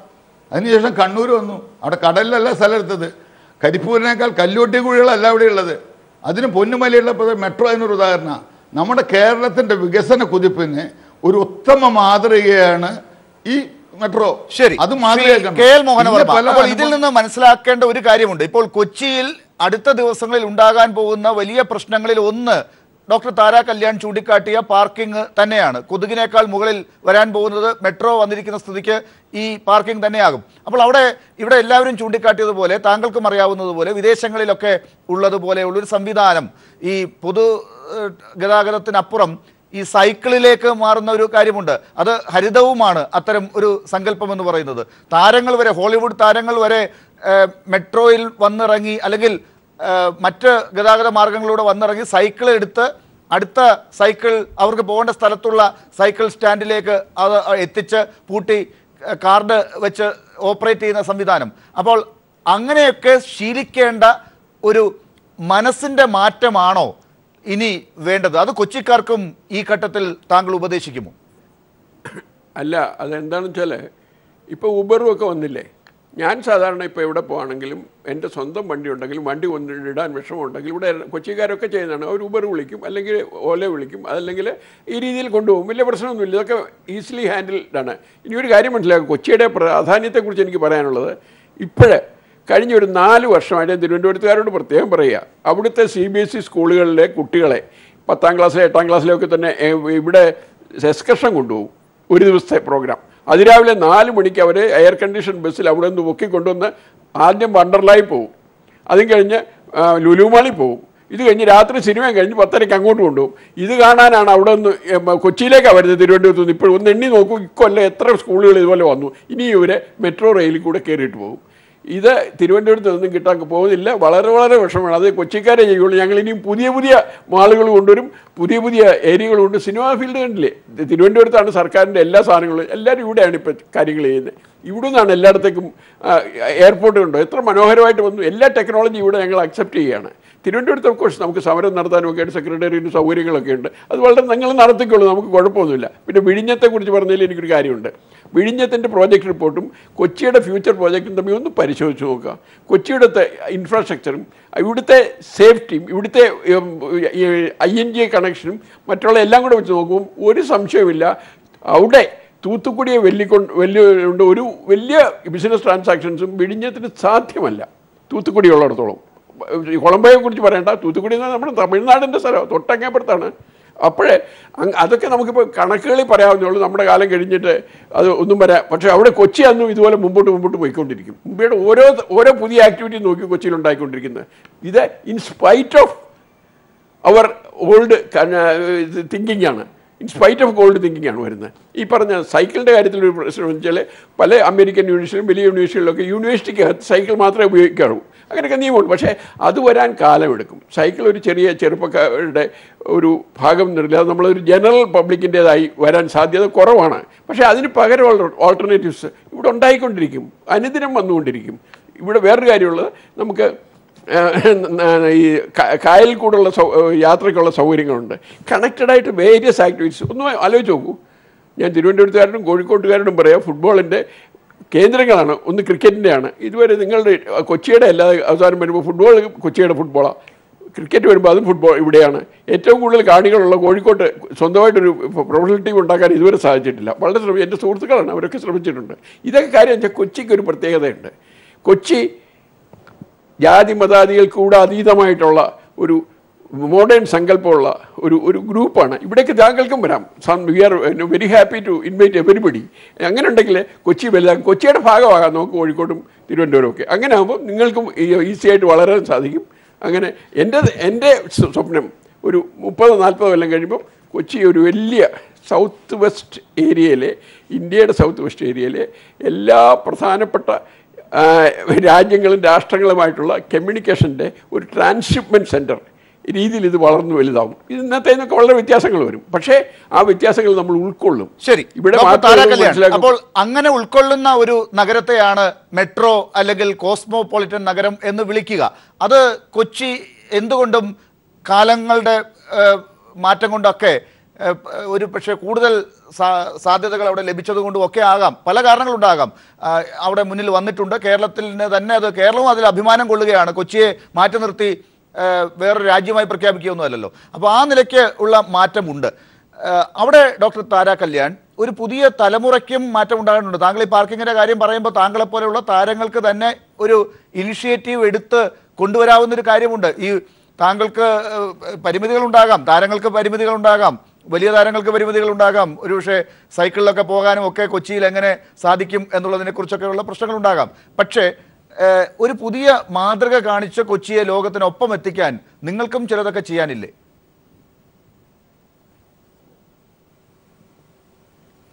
തീർച്ചയായിട്ടും അതിന് മുൻകൈ എടുക്കുന്നു, സന്തോഷമേ ഉള്ളൂ. ഇപ്പോൾ സൈക്കിളിൽ പോകുന്നൊരു ബുദ്ധിമുട്ടൊന്നുമില്ല, പക്ഷെ അതിനുള്ളൊരു സേഫ്റ്റിയും കൂടി സാധാരണക്കാർ, ഇപ്പോൾ ഞാൻ താരമെന്നും ഞാൻ എന്നെ വിശേഷിപ്പിക്കുന്നില്ല, ഒരു സ്ത്രീ എന്ന നിലയ്ക്ക് ഒരു രാത്രി മെട്രോയിലൊക്കെ വന്ന് ഇറങ്ങി തിരിച്ച് വീട്ടിലേക്ക് ഒരു സൈക്കിൾ ഓടിച്ച് പോകാനുള്ളൊരു സേഫ്റ്റി നമ്മുടെ റോഡിലുണ്ടോ എന്നുകൂടി പരിശോധിക്കേണ്ടിയിരിക്കുന്നു. ഇല്ലെങ്കിൽ അതിനുള്ളൊരു സംവിധാനം ഉണ്ടാക്കുക.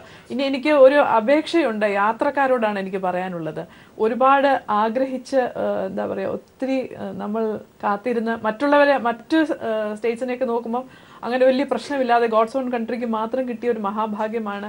പ്രിസ്ക്രൈബ് ടൈമിൻ്റെ അകത്ത് ഷെഡ്യൂൾ ചെയ്ത ആ സമയത്തിനുള്ളിൽ തന്നെ ഒരു മെട്രോ നമുക്ക് വലിയ പ്രയാസം കൂടാതെ നമുക്ക് ചെയ്തു തന്നു. അതിന് കാരണക്കാരായ എല്ലാ മഹത് വ്യക്തികളോടും നന്ദിയുണ്ട്. ഞാൻ പേരെടുത്തൊന്നും പറയില്ല, ഓൾറെഡി എല്ലാ ചർച്ചകളിലും എല്ലാ പേരുകളും പറഞ്ഞു കഴിഞ്ഞു. ഇനി പറയാനുള്ളത്, എനിക്ക് അപേക്ഷിക്കാനുള്ളത് ഞാനടക്കമുള്ള യാത്രക്കാർ പാലിക്കേണ്ട ചില മര്യാദകളെക്കുറിച്ചാണ്. ഒരു അടുത്ത കാലത്ത് വരെ നമ്മൾ കണ്ടിട്ടുള്ളത് എന്തെങ്കിലും ഒരു പ്രശ്നം വന്നാൽ പൊതുമുതൽ നശിപ്പിക്കുക എന്നുള്ളൊരു രീതിയാണ്. അത് ഈ മെട്രോയുടെ കാര്യത്തിൽ അരുത്. അത് ഒരുപാട് കഷ്ടപ്പെട്ട് നമ്മൾ ഒരുപാട് ആഗ്രഹിച്ച് കിട്ടിയ ഒരു സർവീസാണ്. സാധാരണക്കാരന് ഏറ്റവും പ്രയോജനം ചെയ്യാൻ പോകുന്ന ഒരു കാര്യമാണ്. ലോകത്തിന് തന്നെ മാതൃകയാവുന്ന രീതിയിൽ അതിനെ ഉപയോഗിക്കുവാനും അതിനെ സംരക്ഷിക്കുവാനും യാത്രക്കാരും കൂടി ഒരു മുൻകൈ എടുക്കണം, അതിനുവേണ്ടി നിലനിൽക്കണം എന്നുകൂടി ഞാൻ ഈ വേളയിൽ ആശംസിക്കുന്നു. ശരി, ശ്രീ സുരേഷ് കുമാർ, താങ്കൾ സിനിമയുടെ കൂടി ഭാഗമായതുകൊണ്ട് ആ ഭാഗത്തു നിന്നുള്ളൊരു ചോദ്യത്തിന് ഉത്തരം കൂടി താങ്കൾ നിന്ന് പ്രതീക്ഷിക്കുകയാണ്. കാരണം ഈ പറയുന്ന കാര്യങ്ങളൊക്കെ കേരളത്തിൽ ഉണ്ടാകുമ്പോൾ അത് എത്രയും പെട്ടെന്ന് എൻ്റെ സിനിമയിലേക്ക് കൊണ്ടുവരിക എന്നുള്ള കാര്യത്തിൽ മത്സരിക്കുന്ന ആളുകളാണ് നിങ്ങളും. ഇപ്പോൾ ശ്രീ കെ എൽ മോഹനവർമ്മ പറഞ്ഞതുപോലെയുള്ള സാധ്യതകൾ ഇപ്പോൾ കൊച്ചിയിലുണ്ട്. തിരുവനന്തപുരത്തിൻ്റെ സാധ്യതകൾ എന്തൊക്കെ ചിത്രീകരിക്കാനാണെന്നുള്ളത് താങ്കൾക്കറിയാം. പക്ഷേ താങ്കളുടെ സിനിമകളിൽ കൂടുതൽ തിരുവനന്തപുരം ചിത്രീകരിക്കപ്പെട്ടിട്ടുണ്ട് എന്നുള്ളതും ശരിയാണ്. പക്ഷേ കൊച്ചി മെട്രോ എപ്പോഴാണ് സിനിമയിലേക്ക് വരിക എന്നതാണോ നിങ്ങളുടെ ഇപ്പോൾ അകത്തുള്ള ഒരു മത്സരം? ആദ്യം ഞാൻ മോഹനവർമ്മ സാറിൻ്റെ അടുത്തൊരു കാര്യം പറഞ്ഞോട്ടെ. എനിക്ക് കൊച്ചിയോട് ഒരു വിരോധമില്ല. എന്ന് വെച്ചാൽ ഞാൻ പകുതി കൊച്ചിക്കാരനാണ്. സാറിന് അറിയില്ല, എൻ്റെ അച്ഛൻ്റെ വീട് എടപ്പള്ളിയിലാണ്. അപ്പോൾ അതുകൊണ്ട് ഞാൻ പകുതി കൊച്ചിക്കാരനാണ്. അതുകൊണ്ട് എനിക്ക് കൊച്ചിയോട് വിരോധമൊന്നുമില്ല. ഞാനിങ്ങനെ കമ്പയർ, ഞാൻ ജനിച്ചത് ശ്രീ കെ എൽ മോഹനവർമ്മ, ഇനിയിപ്പോൾ പലരും പല ബന്ധങ്ങളും പഴയ റൂട്ടൊക്കെ തേടി വരും. അത് ഞാൻ എല്ലാവർക്കും അറിയാവുന്ന കാര്യമാണ്. അതുകൊണ്ട് സാറിന് അവിടെ ഉള്ള ഇപ്പം തിരുവനന്തപുരത്തുകാർക്ക്, എനിക്ക് എൻ്റെ കൂടെയുള്ളവർക്കൊക്കെ അറിയാം എൻ്റെ അച്ഛൻ്റെ വീട് എവിടെയാണെന്നുള്ളത്. അപ്പം അതുകൊണ്ട് എനിക്കങ്ങനെ കൊച്ചിയോട് പ്രത്യേകിച്ച് വിരോധമൊന്നുമില്ല. ഞാനിങ്ങനെ കമ്പാരിസൺ പറയുമ്പോൾ ഞാൻ തിരുവനന്തപുരത്ത് ജനിച്ചു വളർന്നതുകൊണ്ട് എനിക്ക് അങ്ങോട്ട് തിരുവനന്തപുരത്തിനോട് പ്രത്യേക സ്നേഹമുണ്ട്. അത് മാത്രമേ ഉള്ളൂ. പിന്നെ സിനിമയുടെ കാര്യം പറയുമ്പോൾ സിനിമ ഇപ്പം ബേസ് ചെയ്തിരിക്കുന്ന നേരത്തെ സാറ് പറഞ്ഞ പോലെ കൊച്ചിയിലാണ്. തിരുവനന്തപുരത്ത് നിന്ന് അത് നേരെ കൊച്ചിയിൽ പോയി. എന്ന് വെച്ചാൽ എല്ലാവരുടെയും സൗകര്യം, വരാനും പോകാനും ഒക്കെ ഉള്ള സൗകര്യം കൊച്ചിയാണ്. അപ്പോൾ കൊച്ചി ഇപ്പോൾ സിനിമയുടെ ഒരു ആസ്ഥാനമായിട്ട് മാറിക്കഴിഞ്ഞു. അപ്പോൾ അത് പിന്നെ നമ്മൾ ഇവിടെയും ഇപ്പോൾ ഷൂട്ടിങ്ങും കാര്യങ്ങളൊക്കെ തിരുവനന്തപുരത്ത് നടക്കുന്നുണ്ട്. അപ്പോൾ എന്ത് തന്നെ വന്നാലും ഇപ്പോൾ ഇന്ന് ഞാൻ കണ്ടത് പത്മകുമാറിൻ്റെ, ഡയറക്ടർ പത്മകുമാറിൻ്റെ ഒരു സിനിമ, മെട്രോയായിട്ട് ബന്ധപ്പെട്ടൊരു സിനിമയുടെ സ്വിച്ച് ഓൺ ഇന്ന് തുടങ്ങി. ഇനി മെട്രോ സ്റ്റേഷനുകളിൽ ഇനി എല്ലാവരും ചെല്ലുമ്പോൾ കാണാം, തമിഴ് സിനിമയിലൊക്കെ നമ്മൾ കാണുന്നുണ്ട്, മെട്രോ സ്റ്റേഷനിലാണ് പാട്ടുകൾ മിക്കവാറും ഒക്കെ എടുക്കുന്നത്. അപ്പം അങ്ങനെയുള്ള ഷൂട്ടിങ്ങും കാര്യങ്ങളും ഒക്കെ അവിടെ ഉണ്ടാവും. അതിനൊരു അഡീഷണൽ വരുമാനവും കാര്യങ്ങളും ഒക്കെ ആവും. അതെന്തായാലും അതിൻ്റെ അകത്തുണ്ടാവും. ഇതിൻ്റെ മാക്സിമം സിനിമാക്കാർ എവിടെ കിട്ടിയാലും എന്തൊക്കെ യൂട്ടിലൈസ് ചെയ്യാനൊക്കെ അത് മാക്സിമം യൂട്ടിലൈസ് ചെയ്യുന്ന ആൾക്കാരാണ്. അപ്പം മെട്രോ എന്ന് പറയുന്നത് നമ്മുടെ ജീവിതത്തിൻ്റെ ഒരു ഭാഗമായതുകൊണ്ട് ഇനി അത് വെച്ച് തന്നെ കഥകൾ ഒത്തിരി വരാം. അതൊന്നും നമുക്ക് തള്ളിക്കളയാനൊക്കില്ല, എന്തായാലും അതുണ്ടാവും. ശ്രീ ചാക്കുണ്ണി, അപ്പോൾ ഇനി സ്വപ്നങ്ങളിൽ നിന്ന് യാഥാർത്ഥ്യത്തിലേക്കാണ് വരേണ്ടത്. ഇപ്പോൾ മലബാറിൽ മെട്രോ എപ്പോൾ എന്നുള്ളത് ഉടനെ സാധ്യമാകില്ല എന്നുള്ളത് ഒരുപാട് ചർച്ചകൾ വേണം. എത്ര തലമുറകൾക്കപ്പുറം എന്നുള്ളതും ഒക്കെ ചിലപ്പോൾ ആലോചിക്കേണ്ടതായിട്ടൊക്കെ വരും. പക്ഷെ തുടക്കം കുറിക്കേണ്ട പലതുമുണ്ട്. ഈ ലൈറ്റ് മെട്രോയുടെ കാര്യമൊക്കെ ഇപ്പോൾ ചർച്ച ചെയ്യുമ്പോൾ പോലും ഫ്ലൈ ഓവറുകൾ മതി, ഇനി വലിയ മെട്രോയ്ക്ക് സാധ്യതയില്ല എന്ന് പറയുന്ന പട്ടണത്തിൽ, കോഴിക്കോട് പട്ടണത്തിൽ തന്നെ ഒരുപാട് ആളുകൾ ഉണ്ടാകാം, ചർച്ചയുണ്ടാകാം. അവിടെ എന്ത് ഉപദേശമാണ് താങ്കൾ നൽകുക?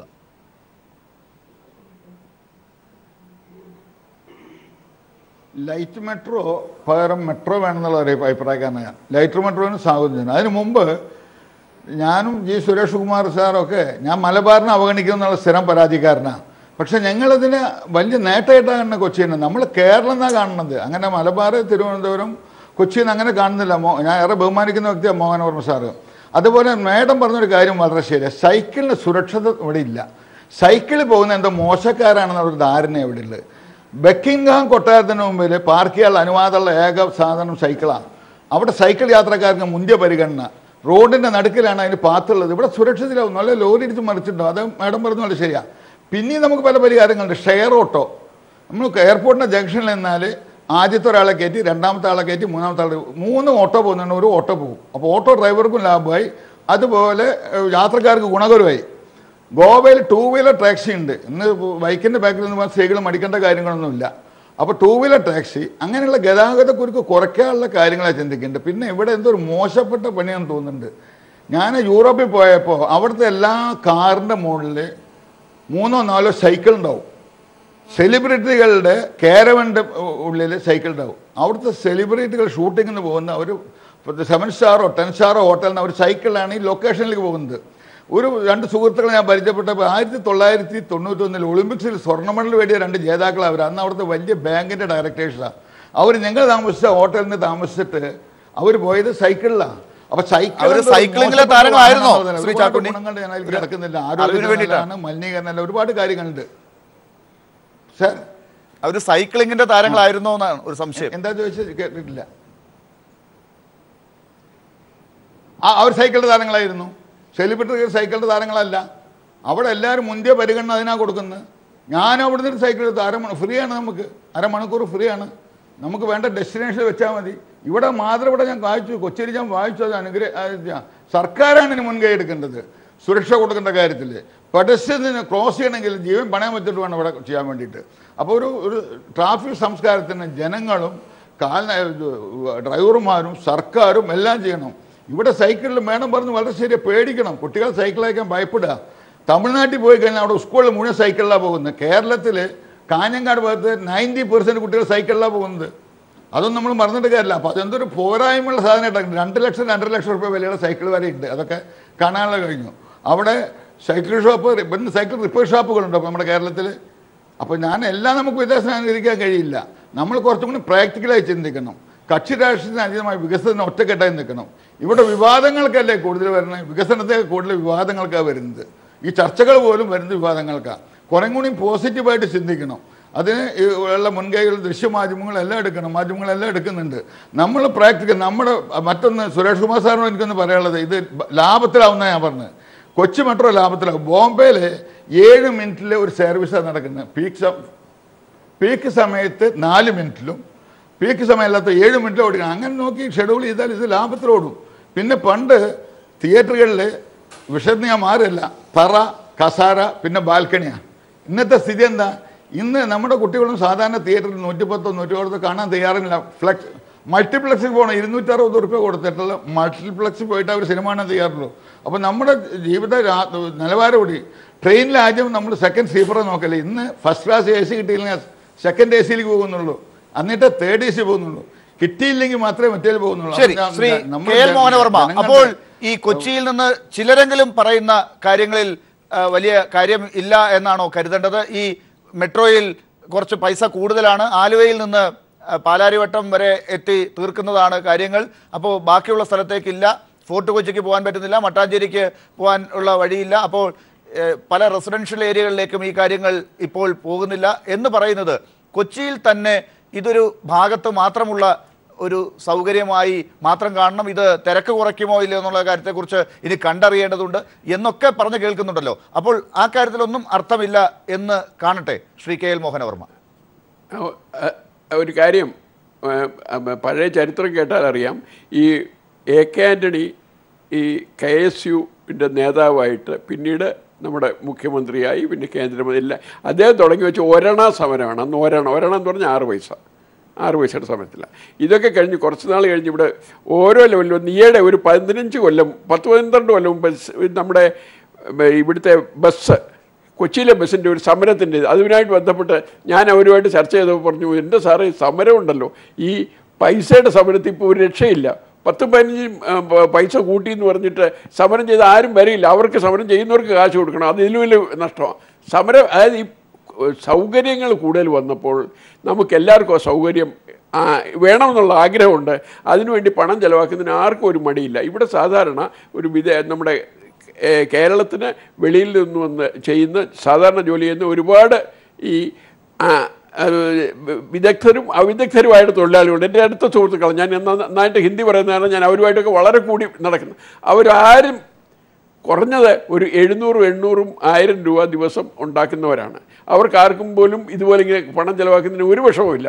കുഞ്ഞുങ്ങളുടെ കാര്യമാണെങ്കിൽ ഒട്ടും പറയണ്ട.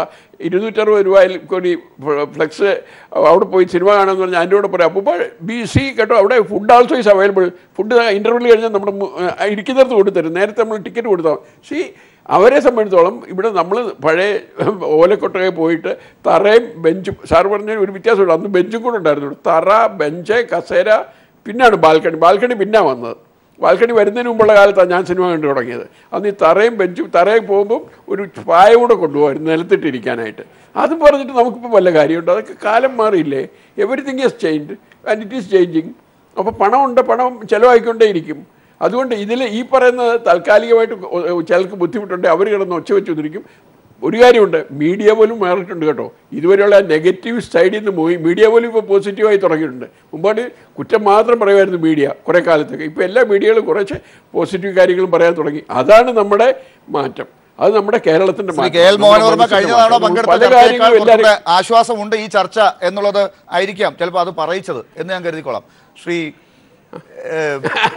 ഡോക്ടർ താര കല്യാൺ, അപ്പോൾ ഈ ചർച്ചയുടെ അവസാന ഘട്ടത്തിലേക്ക് നീങ്ങുകയാണ്. അപ്പോൾ ഡോക്ടർ താര കല്യാൺ, ഈ കൊച്ചിയിൽ ഇനിയിപ്പോൾ സ്ഥിര താമസമായി മുന്നോട്ട് പോവുകയാണ്. ഇനിയിപ്പോൾ അവിടെ മെട്രോയുടെ എക്സ്റ്റൻഷനുകളെ കുറിച്ചുള്ള വാദങ്ങളും തർക്കങ്ങളും ഒക്കെയാണ് ഉണ്ടാകുക. ഒരുപക്ഷെ ഇന്നലെ വരെ യാത്ര ചെയ്തതുപോലെ ആയിരിക്കില്ല ഇനി അങ്ങോട്ടുള്ള കാര്യങ്ങളൊക്കെ മുന്നോട്ട് പോവുക. ആ നിലയ്ക്ക് കൊച്ചി മെട്രോ വന്നതോടുകൂടി താര കല്യാണിന്റെ ജീവിതത്തിൽ തന്നെ മാറ്റമുണ്ടാകുന്നു, ശീലങ്ങളിൽ മാറ്റമുണ്ടാകുന്നു, ഇന്ന സ്ഥലത്തേക്ക് പോകുന്നതിന് എനിക്ക് മാറ്റമുണ്ടാകുന്നു എന്നൊരു പ്രതീതി ഉണ്ടോ ഇപ്പോൾ?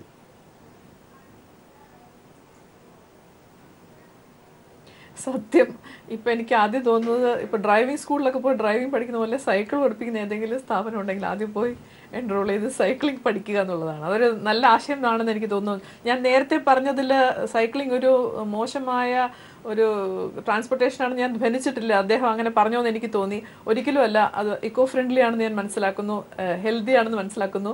പക്ഷെ അത് അറിയാത്തൊരാൾ അത് എങ്ങനെ കൈകാര്യം ചെയ്യുന്നുള്ളത് ഒന്നാമത്തെ വിഷയം. രണ്ട്, നമ്മുടെ റോഡുകളിൽ ഒരു സമയത്തിന് ഏത് സമയത്തും സ്ത്രീകൾക്ക് സഞ്ചരിക്കാൻ അല്പം ബുദ്ധിമുട്ടുള്ളൊരു കാലഘട്ടം കൂടിയാണ്. അപ്പോൾ ഈ നൈറ്റ് ടൈമിലൊക്കെ നമ്മൾ ഈ വർക്കൊക്കെ കഴിഞ്ഞ് രാത്രി വന്ന് ഞങ്ങളുടെ ഈ ബാഗും ഒക്കെ ആയിട്ട് ഈ സൈക്കിളിൽ പോകുമ്പോൾ അക്കാര്യത്തിൽ ഡോക്ടർ താര കല്യാൺ, അമേരിക്കയിലൊക്കെ ഇത് ഉണ്ടെന്ന് പറയുമ്പോഴും അവിടെ ക്രമസമാധാനത്തിന്റെ കാര്യത്തിൽ ആളുകളെ രാത്രി വെടിവെച്ച് കൊല്ലുന്നു അല്ലെങ്കിൽ മറ്റ് സുരക്ഷാ പ്രശ്നങ്ങൾ ഉണ്ട് എന്ന് പറയുന്ന പ്രദേശങ്ങൾ കൂടിയാണ്. അവിടെയാണ് നമ്മൾ നേരത്തെ കണ്ട സൈക്കിൾ ഉപയോഗിക്കുന്നതിനെ കുറിച്ചുള്ള കഥകളും കേൾക്കുന്നത്. അപ്പോൾ ഈ ഒറ്റപ്പെട്ട സംഭവങ്ങൾ അവിടെ ഇവിടെയൊക്കെ ഉണ്ടാകാം. അതുകൂടി നമ്മൾ കണ്ടു തന്നെ ഈ കാര്യങ്ങളിലേക്ക് ഇറങ്ങി തിരിക്കും. എനിക്ക് തോന്നുന്നു സൈക്ലിങ്ങിന്റെ കൂടെ അല്പം ആത്മരക്ഷയ്ക്ക് വേണ്ടുന്ന കാര്യങ്ങൾ കൂടി അല്ലല്ല എനിക്ക് തോന്നുന്നു ഈ സൈക്ലിംഗ് പഠിക്കുന്നതിനോടൊപ്പം തന്നെ ആത്മരക്ഷയ്ക്ക് വേണ്ടുന്ന ചില കാര്യങ്ങൾ കൂടി പഠിച്ചു വെച്ചേക്കാം എന്ന് എനിക്ക് തോന്നുന്നു. പഠിച്ചു വരുമ്പോൾ എല്ലാം കൂടി പഠിക്കാമല്ലോ, നന്നാവുമ്പോ. അത് നേരത്തെ തന്നെ ചെയ്യേണ്ടതായിരുന്നു എന്നാണ് എന്റെ അഭിപ്രായം, ഈ സൈക്ലിംഗിലേക്ക് വരുന്നതിന് മുമ്പ്. അതെ, വൈകിപ്പോയി.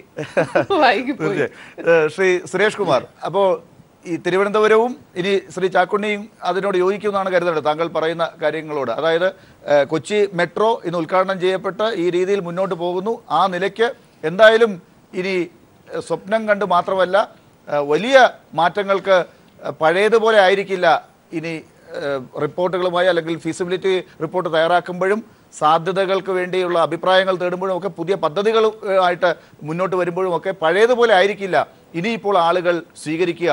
കുറേ മാറ്റമുണ്ടാകും. അത് സർക്കാരിൻ്റെ ഭാഗത്തു നിന്നും കേന്ദ്ര സർക്കാരിൻ്റെ ഭാഗത്തു നിന്നും ഒക്കെ മാറ്റങ്ങൾ ഉണ്ട് എന്ന് കാണുമ്പോൾ ആളുകൾക്കും ഈ സമീപനത്തിൽ മാറ്റമുണ്ടാകും. അങ്ങനെ കേരളം മാറും എന്ന് കരുതാം. ഇപ്പോൾ ശ്രീ സുരേഷ് കുമാർ. തീർച്ചയായിട്ടും അതായത് മാറ്റം വരുത്തണം എന്ന് വെച്ചാൽ ഇനി ഈ റാപ്പിഡ് ട്രാൻസ്പോർട്ട് സിസ്റ്റം വന്നാലേ ഇനി അങ്ങോട്ട് ഈ വെഹിക്കിൾ ഡെൻസിറ്റി കുറയ്ക്കാൻ സാധിക്കത്തുള്ളൂ. അത് തീർച്ചയായിട്ടും വന്നേ പറ്റും, ഇന്നല്ലെങ്കിൽ നാളെ വരും. ഇപ്പം അതുകൊണ്ട് ഇപ്പോഴേ വരുത്തിയാൽ അതിൻ്റെ ചിലവ് കുറഞ്ഞിരിക്കും. ഇനി അങ്ങോട്ട് പോകുന്നതോറും ഇത് കൂടി വരും. അതുകൊണ്ട് അത് ഇപ്പോഴേ നമ്മൾ പ്ലാൻ ചെയ്ത് കഴിഞ്ഞാൽ ഇപ്പോൾ എങ്ങനെ നോക്കിയാലും ഒരു 30 കൊല്ലം കഴിഞ്ഞാൽ 25 കൊല്ലം കഴിഞ്ഞാൽ അത് ലാഭമാവും. അല്ലെങ്കിൽ അത് നമ്മൾ ഇനി 10 കൊല്ലം പോസ്റ്റ്പോൺ ചെയ്താൽ വീണ്ടും അത് അങ്ങോട്ട് പോകുന്നുള്ളേ ഉള്ളൂ. അപ്പോൾ അതിന് വീണ്ടും കൂടുതൽ കാശ് ആവും. അപ്പോൾ ഇപ്പം നമ്മളിപ്പം പ്ലാൻ ചെയ്ത് വെച്ചിരിക്കുന്ന അറ്റ്ലീസ്റ്റ് ഈ ഫീസിബിലിറ്റി റിപ്പോർട്ട് നടക്കുന്ന സമയത്തെങ്കിലും നമ്മുടെ കഴക്കൂട്ടത്തും നമ്മുടെ ഉള്ളൂർ ജംഗ്ഷനിലും പട്ടത്തും കേശവാസപുരത്തും ഒക്കെയുള്ള ഫ്ലൈ ഓവർ ആദ്യമേ അങ്ങ് തീർത്ത് ഇൻഫ്രാസ്ട്രക്ചറൊക്കെ ഡെവലപ്പ് ചെയ്ത് വെക്കുമ്പോഴത്തേക്ക് ആ ഫീസിബിലിറ്റി റിപ്പോർട്ട് വരും. അപ്പോൾ ഇത് ചെയ്തു പോകാൻ എളുപ്പമുണ്ട്. അത് മാത്രമല്ല നമ്മൾ പല സ്ഥലങ്ങൾ വിട്ടുപോയിട്ടുണ്ട്. മെഡിക്കൽ കോളേജിലാണ് ഏറ്റവും കൂടുതൽ നമുക്ക് ആളുകൾ വന്ന് സ്ഥലം എന്ന് പറയുന്ന മെഡിക്കൽ കോളേജ് ഉണ്ട്, പേരൂർക്കടയുണ്ട്, കിഴക്കേക്കോട്ടയുണ്ട്. പക്ഷേ ഇതൊക്കെ കുറച്ച് ദൂരത്തോട്ട് മാറുകയാണെങ്കിൽ കൂടിയും ഇതിപ്പോൾ നമ്മൾ ചെന്നെത്തുന്നത് കരമനയാണ്. കരമനയിൽ നിന്നും ഇനിയും കുറേ കൂടെ ദൂരം പോകണമെന്നാണ് എൻ്റെ അഭിപ്രായം. കേരളത്തിൻ്റെ അതിർത്തി വരെ ചെന്നാലും നമുക്ക് ഇവിടുന്ന് കയറിയാൽ അവിടുന്ന് വേറൊരു കാർ പിടിച്ച് മദ്രാസിലെത്താൻ എളുപ്പമാണ്. എന്നുവെച്ചാൽ ഇവിടുന്ന് പാറശാല വരെ, തിരുവനന്തപുരത്ത് നിന്ന് പാറശാല വരെ എത്താൻ എങ്ങനെ പോയാലും ഇപ്പം 1.5 മണിക്കൂർ 2 മണിക്കൂർ എടുക്കുന്ന രീതിയാണ് ഇപ്പോൾ ഉള്ളത്. അതൊക്കെ മാറണം. നമ്മുടെ ഇൻഫ്രാസ്ട്രക്ചർ മൊത്തത്തിൽ മാറണം. അതിന് ഇവിടുത്തെ സർക്കാർ തന്നെ മുൻകൈ എടുക്കണം, കേന്ദ്ര സർക്കാരും അതിന് സഹായിക്കണം. എന്നാൽ മാത്രമേ ഇവിടുത്തെ ഈ ഗതാഗതക്കുരുക്ക് മാറാൻ ഇതിനൊരു പരിഹാരം കാണാനൊക്കെ. ആളുകളുടെ മൈൻഡ് സെറ്റ് മാറണം. ആളുകൾ ഇതൊക്കെ വിട്ടിട്ട് ശരി മെട്രോയിൽ കയറി യാത്ര ചെയ്യാമെന്നും ലോ ഫ്ലോർ ബസ്സിൽ യാത്ര ചെയ്യാമെന്നും ഒക്കെ ഉള്ളൊരു തീരുമാനം എടുത്താൽ നമുക്ക് ഒത്തിരി വ്യത്യാസങ്ങൾ. എന്തായാലും അതിനോട് ശ്രീ ചാക്കുണ്ണിയും സമ്മതിക്കും എന്നാണ് എനിക്ക് തോന്നുന്നത്. സമയത്തിൻ്റെ പരിമിതി കൊണ്ട് അങ്ങയിലേക്ക് തിരിച്ചെത്താൻ സാധിക്കുന്നില്ല. എന്തായാലും കൊച്ചി മെട്രോ എല്ലാ വിവാദങ്ങളും കഴിഞ്ഞ് ഉദ്ഘാടനം നിർവഹിച്ച് ആശ്വസിച്ചിരിക്കുമ്പോൾ എല്ലാം അവസാനിച്ചു എന്നല്ല, ഇനി അങ്ങോട്ട് കേരളം ചിന്തിച്ച് തുടങ്ങുകയാണ്, മാറ്റങ്ങൾക്കായി മുന്നോട്ട് നിൽക്കുകയാണ്, വികസനത്തിൻ്റെ പാതയിലേക്ക് ഇറങ്ങുകയാണ് എന്ന് വേണം കാണാൻ. ശ്രീ KL മോഹനവർമ്മ ഒരുപക്ഷെ എല്ലാവരെയും ഒന്ന് ഉണർത്താൻ വേണ്ടി പ്രാദേശികമായി ചില കാര്യങ്ങൾ പറഞ്ഞതാകാം. അദ്ദേഹം ഒരിക്കലും കൊച്ചിയെ മുൻനിർത്തി മറ്റുള്ളവരെ വെല്ലുവിളിക്കുന്നതായി ആരും എടുക്കേണ്ടതുമില്ല എന്നാണ് എനിക്ക് തോന്നുന്നത്. അതിനോട് അദ്ദേഹവും സമ്മതിക്കുന്നതാണ് എനിക്ക് തോന്നുന്നത്. വളരെ നന്ദി ഈ ചർച്ചയിൽ പങ്കെടുത്തതിന് Shri KL Mohanavarma, doctor Tara Kalyan, Shri G Suresh Kumar, Shri Chakkunni.